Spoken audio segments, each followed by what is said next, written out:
Hi everybody and welcome to IRB Training video 1.3, How do I get IRB Approval? The third video in our series designed to introduce students, faculty, and staff to the IRB processes on Georgia Southern University's campuses. The purpose of this video is to broadly learn about the IRB process as well as to find information about how to complete the IRB application or protocol. Researchers get IRB approval by working their way through a three-step process. The first step is to complete CITI training. CITI training is a required online training that's federally mandated for all researchers who wish to conduct human subjects research. Once the CITI training is complete, researchers can complete and submit an IRB application for review via email. Once their application is reviewed, the researcher will complete any required revisions to the project and then ultimately gain approval to begin collecting data for their work. The IRB proposal contains many elements. However, broadly speaking, the proposal contains a narrative that describes the details of the project. This includes the purpose of the project, the research questions, how it fits into the existing literature, how the human subjects will be recruited, and the ways that the data will be analyzed. This narrative includes information about how informed consent will be sought and documented, as well as information about the selection of human subjects to ensure that the selection is equitable.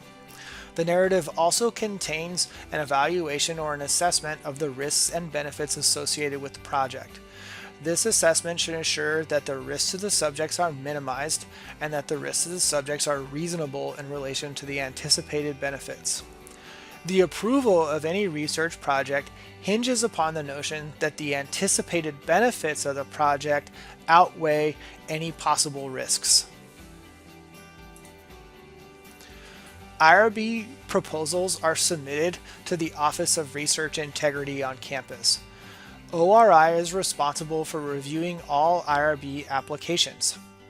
The ORI website contains links to all of the required training materials as well as information about CITI training.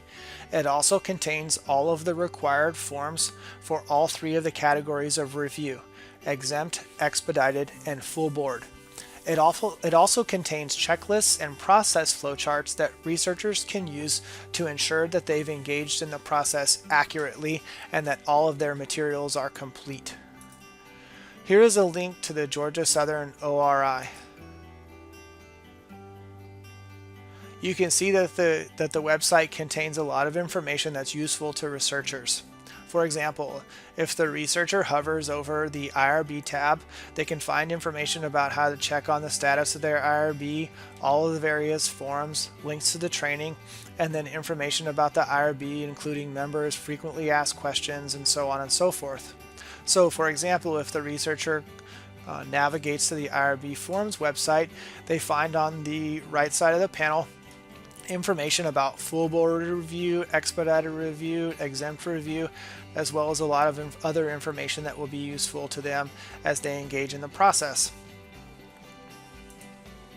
Future videos will explore all of the various categories of review, as well as unpack how a researcher can successfully develop an IRB application and successfully navigate the process.